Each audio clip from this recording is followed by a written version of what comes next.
Bonjour chers amis, oh je me cache derrière le micro, bon c'est pas très bon, écoutez, je sais pas quoi faire. Bon c'est pas grave, allez on va pas trop s'ennuyer avec ça, j'espère que ça va pas.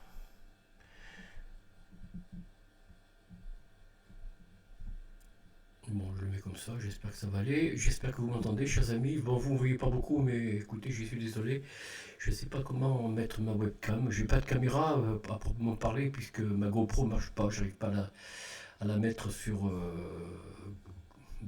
l'ordinateur, je sais pas comment vous faites vous chers amis, si vous avez une chaîne. Alors j'espère que vous allez bien. Moi tout va bien ici, tout va très bien. Nous sommes le week-end. Bon pour vous c'est dimanche. Alors je vous souhaite déjà par avance, je n'aurais pu le faire avant, hein. Je vous souhaite une bonne fin de week-end puisque dimanche c'est la fin de semaine, hein, voilà. J'espère que vous aurez un bon dimanche. Je ne sais pas encore. Pour moi c'est samedi encore, hein. Donc je préenregistre mes vidéos comme vous le savez maintenant. Alors chers amis, nous allons pas tarder. Nous allons tout de suite aller à la page d'histoire. C'est quoi ça? Bon, là c'est quoi? Non, ça n'a rien à voir. D'accord. Ici, ben voilà. Alors bien sûr, je partage la page avec vous, chers amis.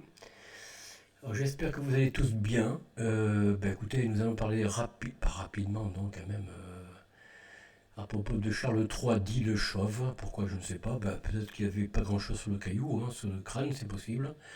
Alors nous allons un petit peu parcourir son parcours, en quelque sorte, hein. Donc, une luminure, bon ça, on verra ça un peu plus tard. Alors, empereur d'Occident. Ah, il était empereur aussi, c'est le troisième, c'est le deuxième après Charlemagne, pardon. Donc, 25 décembre 375 au 6 octobre 377, soit 1 an, 9 mois et 11 jours.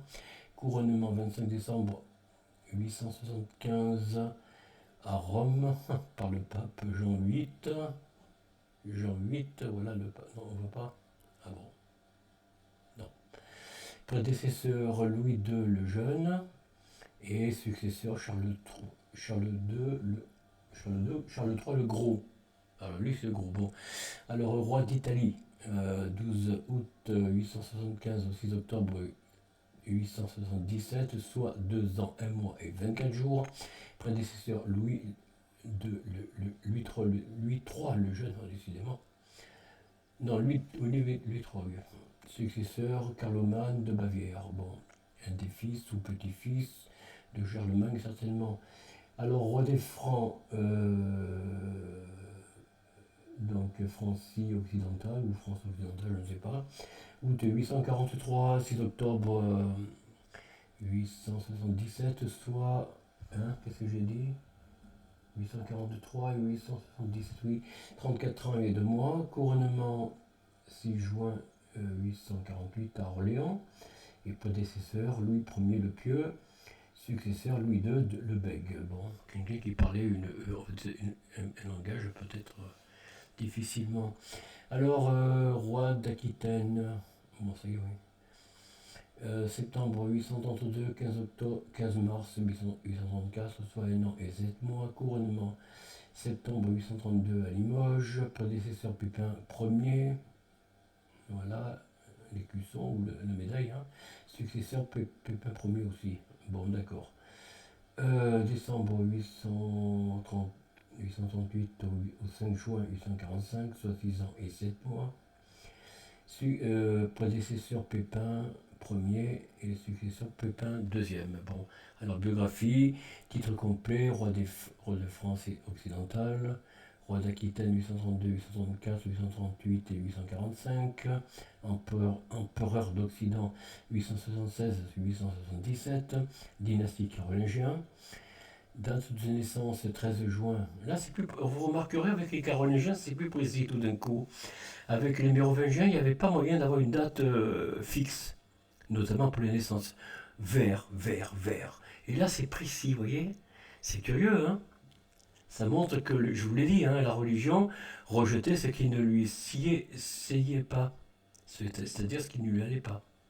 Alors, dynastie carolingien, donc, je l'ai dit, date de naissance du 13 juin 823, lieu de naissance Francfort sur le Main, pardon. C'est où ça? François, parce que normalement c'est en Germanie, hein, il me semble. Oui, Allemagne, oui. Date de décès 5 octobre 877 à 54 ans. Lieu de décès, bon, Avrieux, si vous savez, une commune française située dans le département de la Savoie, d'accord. Sépulture, bon, nécrologie royale de la basilique Saint-Denis, voilà, oui, ben, il ne doit plus rester grand-chose avec la Révolution. Sortie des tombes, tombeaux, souverain fond, oui, Dagobert, oui. Cette nécropole se trouve dans la basilique Saint-Denis. Ah, elle y est quand même. Ah ben d'accord. Les révolutionnaires n'ont pas vu. Père, père Louis Ier le Pieux et mère Judith de Bavière, donc voilà. Fratrie Pépin Ier, Routroude, Hildegarde, Louis III, pardon, Gisèle, Arnulf de Sens, conjoint Émertrude d'Orléans, 842-869, Rachilde d'Adrienne, c'est ça? Dardenne ou d'Adrienne? Dardenne, pardon. Oh, elle a jolie peinture. 870 à 877, enfant avec bon, Judith, donc Louis III le Bègue, Charles l'Enfant, Carloman, Émertrude, Hildegarde, Rotrud, Lothaire le Boiteux, Godehilde, si j'ai bien lu, avec Richilde d'Ardenne, donc Rothilde, c'est ça, Rothilde, héritier Louis III, Louis II, Louis III, je vois rien du tout.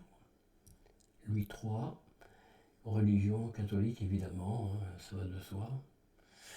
Voilà, chers amis. Alors la guerre, moi ce qui m'intéresse, écoutez, le partage de l'Empire, bon, écoutez, hein, je ne vais pas vous embêter avec ça. Surnom, bon, il est appelé le Chauve. À la circonstance suivante, dès 1867, il est abbé. Ah d'accord, c'est pour ça qu'ils l'ont appelé. Il était prêtre, oh, voyez-vous. Bon, ben, ma foi, honneur et commandement sous le règne de Louis le Pieux. Ah, c'était Louis le Pieux, lui? Non, c'est Charles II. Bon, je comprends pas pourquoi il est... Attendez. Bon, c'était un prêtre. Un abbé. Alors les guerres contre les Bretons, moi c'est ça qui m'intéresse, comme je vis en Bretagne. Hein. Excusez-moi, chers amis, c'est le chauvinisme qui parle, et pourtant je ne suis pas breton du tout. Excusez-moi, j'ai toussé fort dans le micro, je vous demande pardon. Pardon pour vos oreilles. Alors en 84, Charles le Chauve appuie... reçoit le sermon. D'accord, moi j'arrive pas à lire, excusez-moi, mais. Bon, je suis navré. Je vous laisse vous lire vous-même, écoutez, hein, les vrais vikings et la guerre. Alors les vrais vikings, non, les raids vikings, voilà. Et la guerre de 838 contre Louis le Germanique.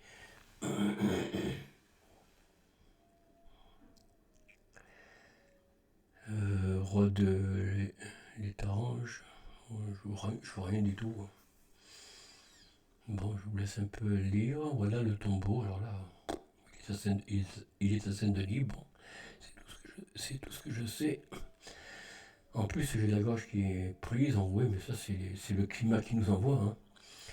Naissance de la féodalité. Bon, ça, c'est. On a compris que ascendance, mariage et descendance. Bon, écoutez, je vous laisse lire tout ça, chers amis. Qu'est-ce que je pense, moi, de la lignée des Carolingiens? Ben, comme je vous l'ai dit, hein, je n'ai pas une très bonne opinion parce que. Ben, c'est que les Carolingiens, ils ont tout donné à l'Église, en fait, à la religion. Hein. Ils se sont... Bon, enfin, c'est pas que je sois contre une religion ou contre une autre, mais se soumettre à un pouvoir religieux. Bon, vous me direz, oui, mais Raymond, les Mérovingiens étaient soumis, ils avaient pour religion la religion primordiale des odinistes. Oui, mais la religion odiniste, ce n'est pas une religion abrahamique, c'est-à-dire abrahamique d'Abraham, hein, puisque Abraham c'est le père commun des trois religions. Je suis d'accord avec vous, c'est une religion, oui, mais c'est une religion, j'allais dire, équitable, comme on dirait aujourd'hui. C'est-à-dire qu'elle n'empêchait pas les gens de croire à autre chose. Je ne crois pas qu'il y ait eu. D'abord, il n'y avait pas d'autre religion, remarquez. Hein. Bon, la religion d'Odin, c'était celle qui était le plus équitable. Les peuples se réunissaient avec leur chef. Bon, ils discutaient de ce qui n'allait pas, de ce qu'il fallait régler en droit et en justice. Hein. Donc, ils arrivaient à faire leurs propres tribunaux, on va dire, dans des lieux, bien sûr, des lieux qu'aujourd'hui on appelle ça des églises. Église veut dire assemblée. Je vous rappelle, hein, le mot église, que les chrétiens ont pris pour eux-mêmes, ça voulait dire assemblée. Assemblée de toute la population, et pas seulement des croyants. Ceux qui croyaient plus ou qui croyaient moins n'étaient pas rejetés. Que je sache, on n'a pas d'éléments qui nous prouvent le contraire. Par contre, sous la religion chrétienne, à partir des Carolingiens, nous avons des artefacts et des historiens qui précisent bien que, notamment en ce qui concerne Charlemagne, alors Charles Martel, bien sûr, Pépin le Bref, je ne sais pas s'ils étaient aussi sanguinaires que Charlemagne, mais Charlemagne, lui, il fallait se soumettre. Hein. Il fallait se soumettre et non pas se démettre, non. Non, non, vous n'échappiez pas, bon, vous n'échappez pas à sa colère, quoi. Quand il est en colère, ben, voilà, vous passez par le sabre, hein, par l'épée, je veux dire. Voilà, il faut passer par l'épée, c'est tout. On ne discutait pas. D'ailleurs, même les éléments que nous avons sur les conquêtes chrétiennes par la suite, hein, notamment en Amérique du Sud, ça ne s'est pas fait dans la douceur. Hein. Il faut leur enseigner l'évangile de partout. Partout où vous passez, il faut enseigner l'évangile et soumettre à l'évangile toutes les populations. Alors, comment les soumettre? En discutant, en parlementant? Sûrement pas. Sûrement pas. Bon, tu te soumets, très bien, bravo. Va te faire baptiser. Ouais, il y a le prêtre à côté là, le prêtre ou l'évêque. Tu ne veux pas? Allez hop, on te coupe la tête. Ou alors on te réduit en servage. Voilà, c'est tout. Hein, c'est tout ce que je peux reprocher à. Alors vous allez me dire, mais Raymond, mais oui, mais t'es royaliste toi. Oui, c'est vrai, je suis royaliste monarchique, mais je ne suis pas contre le partage du pouvoir. Vous voyez? C'est-à-dire qu'un pouvoir législatif plus, on va dire, modéré, c'est pas le mot, mais indépendant de ce qu'on appelait autrefois le lit de justice, enfin, non, les assemblées royales, vous voyez? Il y avait le roi qui, bien sûr, prenait place sur son trône, mais le Parlement, lui, il légiférait. Et le Parlement, c'est les députés, si vous voulez, les représentants du peuple. Là, il ne s'agit pas de faire une monarchie de droit divin. C'est une monarchie un peu comme les Britanniques, les Belges, les Espagnols. Les Espagnols, il y a bien un roi, Philippe IV, 3 ou 4, mais il y a quand même un Premier ministre qui est élu par le peuple espagnol. Vous voyez? Parce que moi, je ne vous le cache pas, je vous le dis franchement, un président élu pour 4 ans, 5 ans ou 7 ans, comment peut-il mettre en place un ensemble de projets, que ce soit financier, que ce soit juridique ou autre? Comment voulez-vous qu'il mette en place tout le programme qu'il aurait l'intention de faire? Dites-moi. Donnez-moi une réponse en commentaire, chers amis, si vous pensez qu'un président... Ou alors Alexei, le dictateur. Mais le dictateur, c'est pas un monarque, c'est pas un roi. Justement, la différence qu'il y a entre la monarchie et la république, on va dire la démocratie, c'est que pour avoir un homme permanent au pouvoir, le président peut déclarer la dictature. Ou alors, renversement du président pour mettre un général ou un amiral de l'armée, vous voyez? C'est la dictature. C'est plus du tout la même chose. Ben, c'est ce qui s'est passé en Union soviétique, c'est ce qui s'est passé dans d'autres pays, hein. Et regardez aujourd'hui, comme dictature, vous avez quoi? Je ne sais pas. Bah bon, je ne sais pas, je ne m'occupe pas trop de ça. Bon, certains disent la Chine, mais ça, je ne sais pas si c'est une dictature, j'en sais rien. En tout cas, c'est un parti socialiste, c'est vrai. Donc communiste, un socialiste. Et un homme qui s'arroge tous les pouvoirs sans référer bah, à personne, hein, qu'à lui-même, ben voilà, hein, c'est pas très bon, c'est la dictature, justement. Et pourquoi le roi n'avait pas tous les pouvoirs? Parce que justement, il avait un conseil, hein. Le roi, il avait un conseil, hein. Eh oui, il avait des conseillers, il avait une assemblée. Une assemblée qui était royale, bien sûr, qui pouvait nommer et défaire à sa guise. Ça, d'accord. C'est vrai il y avait encore des choses à régler qui n'ont pas été réglées, si ce n'est que sous la monarchie post-révolutionnaire, quoi. Mais autrement, un parlement indépendant, un roi, le roi, ben, il ratifie, promulgue les lois, puis voilà, et il les signe. C'est ce qui se passe dans les 8 royaumes que nous avons ici en Europe. En Europe, chers amis. Le roi en Angleterre, il promulgue et signe les lois. Que le Premier ministre, non, je ne sais plus comment il s'appelle, l'hindou là, l'homme d'origine indienne. Enfin bon, voilà, ce que je veux dire, c'est ça. C'est que une monarchie de droit divin, une monarchie absolue, bon, c'est plus pensable aujourd'hui puisque notre pays n'est plus religieux, pratiquement, très peu chrétien, puis voilà quoi. Donc il faudrait, moi je souhaiterais hein, une monarchie, on va dire parlementaire, avec un parlement indépendant. Voilà, c'est ma position. Parce qu'au moins le roi, lui, il a tout le temps pour signer des lois et les faire appliquer.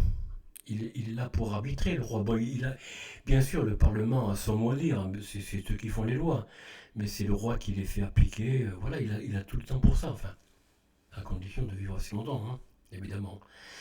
Voilà un petit peu la raison pour laquelle la République, ou plutôt la démocratie, la République, bon, ça ne veut pas dire grand-chose, mais la démocratie, non, non, la démocratie, c'est gouverner sans pouvoir le faire. C'est-à-dire sans gouverner, quoi. Vous élisez un homme, une femme, mais elle ne peut pas vraiment mettre son programme en place. Voilà. Regardez bien un petit peu ce qui se passe après les élections, il y a les législatives, après il y a les cantonales, municipales, enfin bon, tout ça. Et puis surtout les législatives, et puis le Sénat. Bon, le Sénat, c'est les grands électeurs qui les élisent, et non pas le peuple, hein. Mais les grands électeurs qui prétendent représenter le peuple. Bon, ça c'est encore une autre chose. Mais c'est le. Pendant qu'ils font les législatifs, le président il ne peut pas appliquer ses lois. Il doit attendre qu'il y ait une assemblée dans sa majorité. Et si c'est pas le cas, qu'est-ce qui se passe? Ben on fait appliquer le 49.3. Vous voyez? Donc non, le peuple donc, il n'est pas représenté non plus. Donc dans la démocratie, le peuple n'est pas représenté. En plus, le président n'a pas tous les moyens en 4 ans, 5 ans ou 7 ans de mettre ne serait-ce la moitié de son programme. Si toutefois ils ont des programmes, parce que bon, les 3 4 derniers présidents, ils ont aucun programme. Aucun. Voilà mes amis, je ne vais pas davantage tarder. C'est une vidéo courte parce que je vois très mal ce matin. Là, j'ai du mal à. J'arrive même pas à lire. Bah, je suis navré, hein, je peux pas vous. Vous m'en voudrez pas, j'espère. Alors, je vais aller où là? Non, on a déjà fait. Ça, voilà. Voilà, chers amis, nous revenons là. Me revoici, donc j'ai pas bien mis le micro. La prochaine fois, je ferai un peu plus attention. À moins que je puisse un peu le régler. Non, ça va pas. Non, puis là, ça n'a rien à voir. Non, donc c'est le micro qu'il faudrait que je décale. Mais là, vous allez peut-être moins m'entendre. Déjà que ce micro n'a pas l'air de bien marcher. Bah écoutez, je me cache en partie, hein, c'est pas grave, écoutez. Ne m'en veuillez pas, hein. Bon, alors ça c'est quoi? Voilà. Voilà.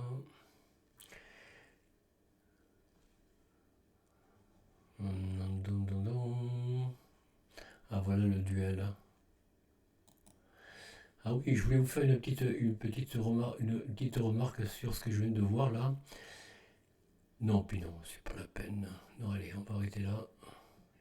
Il y a une passe d'armes entre deux hommes bien connus, Bernard Arnault, que vous connaissez tous, et Michel-Édouard Leclerc. Alors là, je vous raconte ça rapidement dans les informations. Alors je vous parlerai pas de ce que je n'ai pas encore entendu, ni rien à propos de. euh, je ne veux pas vous parler de l'affaire Candace Owens sur le couple présidentiel. Ce n'est pas une info qui. Non pas qu'elle ne m'intéresse pas, si, elle doit nous intéresser parce que là il s'agit de deux personnes, deux gens, pardon, deux gens, un duo public, donc c'est des hommes publics, hommes et femmes ou hommes-hommes, je ne sais pas, hommes publics, enfin notamment M. Macron, c'est un homme public, donc là il aurait des comptes à rendre, et il en aura un jour, hein. De toute façon, il ne pourra pas faire autre chose que ça. Mhm, mhm.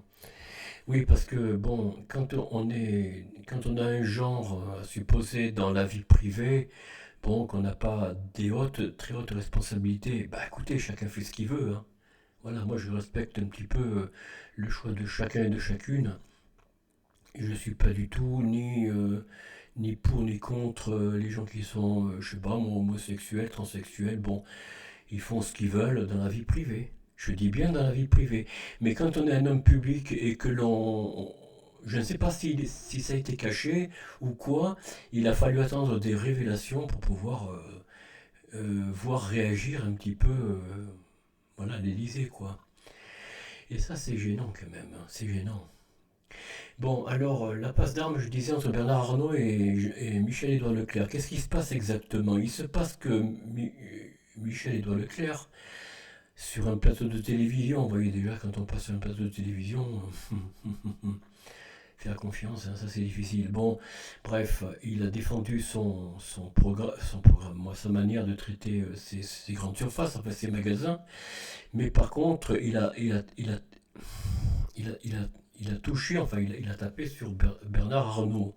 Oh, je ne sais pas, parce que Bernard Arnault avait un petit peu râlé concernant l'augmentation de faire payer les ultra riches ou les riches. Bon, eh ben Bernard Arnault lui a répondu, parce que Michel-Édouard Leclerc, je ne sais pas ce qu'il a dit exactement, mais il semblerait qu'il y ait une passe d'armes, parce que Bernard Arnault, il avait dit que bon, ceux qui seront surtaxés, là, les grands patrons, les grandes richesses, là, les grandes fortunes, eh bien, beaucoup d'entre eux vont partir, quitter le pays. Alors là-dessus, Michel-Édouard Leclerc a cru que Bernard Arnault a dit qu'il quitterait la France. Ah non, il a dit non, pas du tout, justement. Non, non, j'ai jamais dit ça et je n'ai pas l'intention de partir.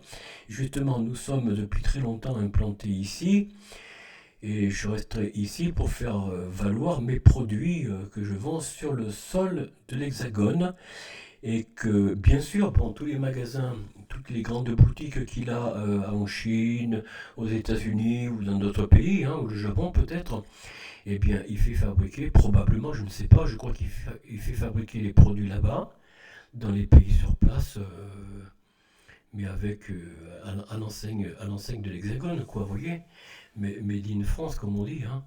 Donc, il a dit non, non, le siège principal restera ici. Alors bon, après ce que feront ses enfants, ça c'est une autre histoire. Mais Bernard Arnault, lui, il a dit non. Alors maintenant, a-t-il fait prêter allégeance, est-ce qu'il a fait promettre à ses enfants, de toute façon, les enfants feront ce qu'ils voudront, hein. Une fois que Bernard Arnault sera parti, enfin bon, il sera plus voilà, de ce monde, et ben voilà, les enfants plus tard, ils verront bien, hein. Mais Bernard Arnault, non, il veut rester, lui. Il ne veut pas partir, il ne veut pas. Voilà. Alors il ne faut pas prêter des intentions, monsieur Michel-Édouard Leclerc, quand on ne sait pas. Voilà. Et justement, monsieur Bernard Arnault,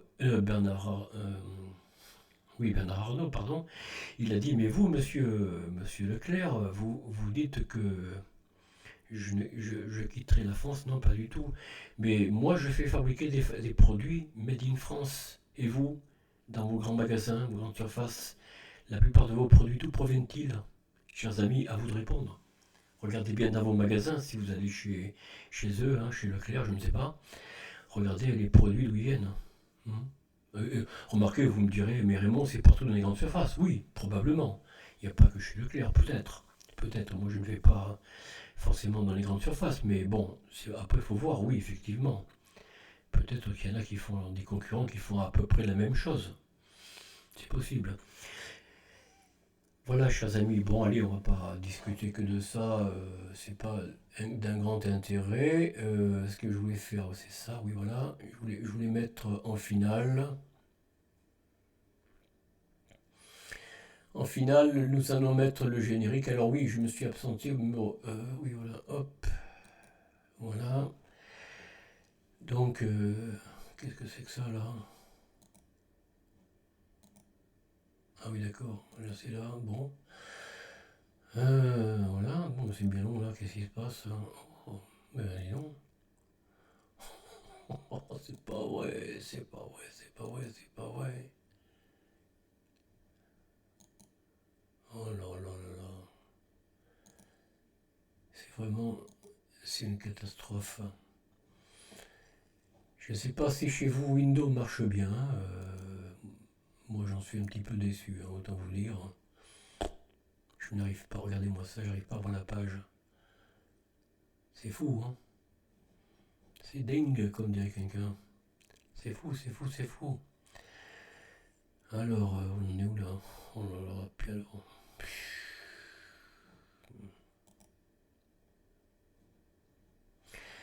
Alors, je voulais préparer la vidéo avant de la mettre en...